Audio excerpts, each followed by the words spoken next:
Paper check किए बगैर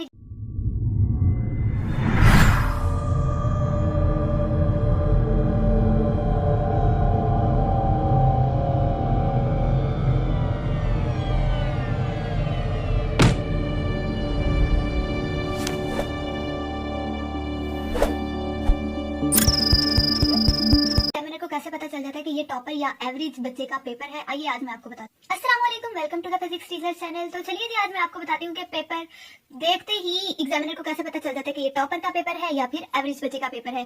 सबसे पहले एग्जामिनर ने क्या करना होता है, ए बी सी 3 पार्ट बना के रखने होते हैं पेपर बंडल्स के। ए पार्ट में वो बच्चे होते हैं जिसको देखते ही पता चल जाता है कि ये टॉपर का है। बी में एवरेज बच्चे आते हैं और सी में जिनको उन्होंने फेल करना होता है या फिर फेल होते होते जो बच्चा बच जाता है।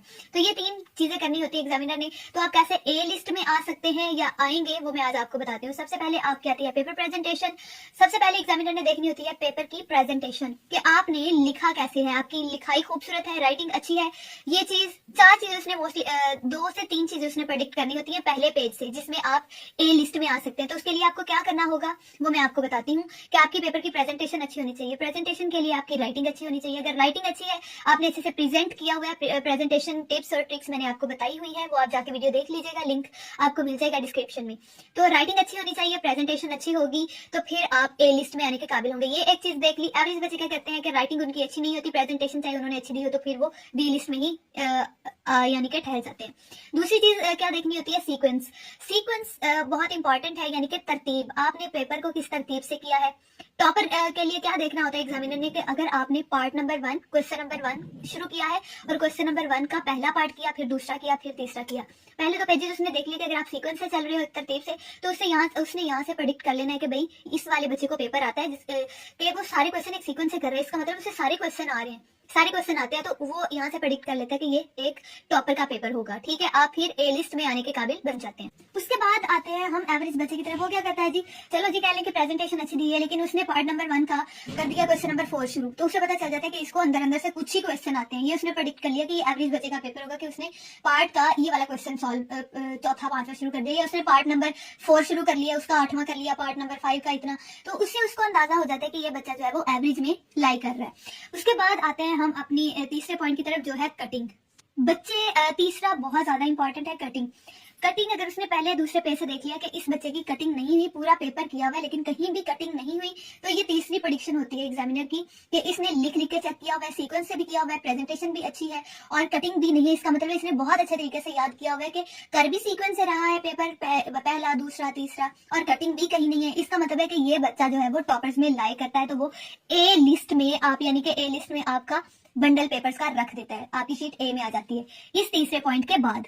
उसके बाद एवरेज बच्चे क्या करते हैं कि उनकी फॉर एग्जांपल उन्होंने पार्ट 1 का चौथा शुरू कर लिया क्वेश्चन, तो वो क्या करेंगे, करते करते जी यहाँ पर एक लाइन के एंड पे पहुंचे हैं तो वहां से उनको भूल जाएगा कि फिर वो कहेंगे कि यार हमने तो सारा याद किया था लेकिन यहाँ से कैसे भूल गया।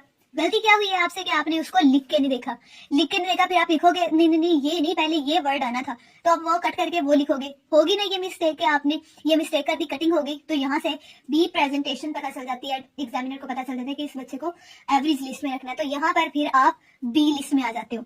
और बात करें अगर हम फेलियर या फिर जस्ट पास होने वाले बच्चों की, तो उनका पेपर की प्रेजेंटेशन भी अच्छी नहीं होगी। ठीक है, यहाँ तो उन्होंने इतना एक्स्ट्रा ऑर्डिनरी प्रेजेंटेबल बनाया होता है ना, कह ले के फूल बूटे बना के जी पत्तियां बना रहे हैं, तो वो जो है वो तो बिल्कुल फेलियर बच्चे करते हैं, या फिर जिनको पेपर नहीं आ रहा होता तो उन्होंने वो फिजूल टाइम वेस्ट करना होता है। तो इसलिए मैंने सी वाले बच्चों की बात नहीं की, क्योंकि उनका पेपर जो है वो देखते ही पता चल जाता है कि इसको आता कुछ नहीं है, राइटिंग भी अच्छी नहीं है, सीक्वेंस से भी नहीं किया हुआ। ठीक है, अगर क्वेश्चन लिखा भी है तो उसका आंसर नहीं ठीक लिखा हुआ। उसके बाद कटिंग बेइंतहा होगी। उसके बाद चौथा पॉइंट है जो कि मैं अपने से ऐड किया है, वो है टाइम मैनेजमेंट।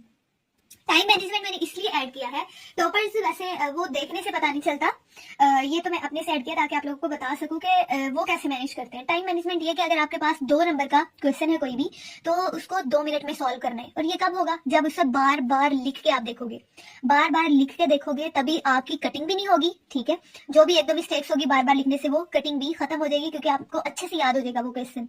और 2 नंबर का क्वेश्चन है तो उसमें फजूलियात नहीं लिखनी, उसमें फजूल एक्सप्लेनेशन नहीं देनी, जो पूछा गया है टू द पॉइंट उसका आंसर देना है। कितना लंबा लिखना है वो मैंने आपको पहले ही बता दिया, वो आप मेरी पिछली वीडियोस में देख सकते हैं कि 2 नंबर का क्वेश्चन आपने कितना लंबा लिखना है, लॉन्ग क्वेश्चन कितना लंबा लिखना है। तो 2 नंबर के क्वेश्चन को 2 नंबर का लिखना है, 5 नंबर का नहीं लिखना कि हमें इसकी सारी डिटेल पता है। तो वो भी एवरेज बच्चे में आती है कि इस बच्चे को भाई ये वाला क्वेश्चन बहुत अच्छे से आता था, इसलिए उसने पूरी डिटेल इसकी लिख दी। तो ये वाला काम भी नहीं आपने करना, टू द पॉइंट, और जितना कहा गया उतना ही आपने लिखना है। इससे क्या होता है कि 2 नंबर का क्वेश्चन 2 मिनट में सॉल्व हो जाता है, क्योंकि बच्चे ने की होती है प्रैक्टिस। जो 10-15 नंबर का क्वेश्चन है वो 10-15 मिनट में हो जाता है, ठीक है। 1 मिनट में एक लाइन या 2 लाइन तो लिखी जा सकती है ना, 1 मिनट में 60 सेकंड्स होते हैं। तो वो क्या होता है कि बच्चे जो टॉपर होता है उसके पास 5-10 मिनट लास्ट पे बच जाते हैं। मतलब मिनिमम भी कह लें कि मैक्सिमम 5 या 10 मिनट लास्ट पे उसके पास आ जाते हैं कि वो पेपर एक दफा दोबारा रीचेक खुद ही कर ले कि कहीं पे मैंने कोई वर्ड मिस नहीं कर दिया, सेंटेंस तो नहीं कहीं रह गया, कुछ रह तो नहीं गया। वो एक दफा खुद ही रीचेक कर लेता है। हम भी अक्सर रीचेक कर लेते हैं अपना खुद का पेपर। जब मैं करती थी कि फिर वो अंदर से ना कोई गलती निकल आती थी कि प्रैक्टिस का हमने ई नहीं लिखा हुआ, राइट लिखते हुए लास्ट पे ये रह गया, अंदर से ये मिस कर दिया, दा रह गया, इस रह गया, तो वो पता नहीं चलता। तो वो दोबारा रीचेक खुद जब बंदा करता है ना, तब पता चलता है कि यार ये मिस्टेक हो गई है।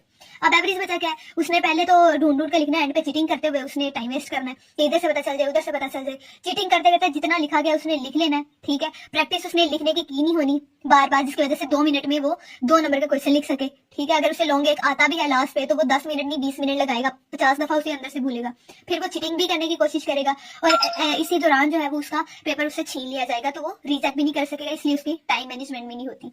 तो बेटा ये 4 पॉइंट्स थे। अगर आपको लगता है कि ये वीडियो अच्छी है तो फिर सब्सक्राइब करें, और मुझे ये बताएं कि क्या आपको दिल से लगता है कि ये वाली चीज होती है कि नहीं, टॉपर्स में ये चीजें देखी जाती है कि नहीं। और एवरेज बच्चे मोस्टली मेरी वीडियो एवरेज ही देख रहे होंगे, एवरेज बच्चे, तो आप ये काम करते हो या नहीं। अब एक और चीज मैं आपको बताऊंगी कि आप लोगों ने ये काम नहीं करना टॉपर बनने के चक्कर में कि हम अपनी जो है वो सीक्वेंस कटिंग जो है खत्म करने के लिए, टाइम मैनेजमेंट के लिए हम ये करें कि पार्ट नंबर 1 का पहले क्वेश्चन करें, दूसरा करें, फिर सीक्वेंस के साथ करें, कटिंग भी ना करें।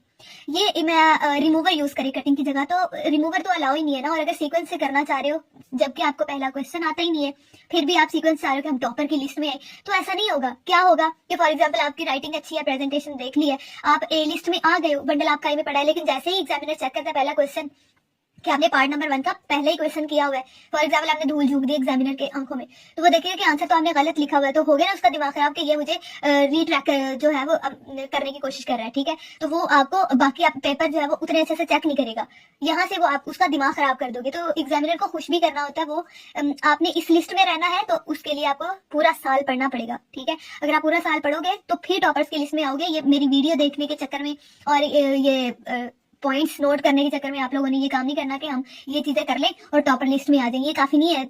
पहले एग्जामिनर ने पढ़ना भी होता है, ये तो जस्ट प्रेडिक्ट करके उसने बंडल्स बनाने होते हैं जिस बेस पे उसने पेपर चेक करना है, और ये काम टॉपर्स करते हैं, जिसकी वजह से मैंने आपको बताया अगर आप इस लिस्ट में आना चाह रहे हो तो आपको पूरा साल पढ़ना पड़ेगा।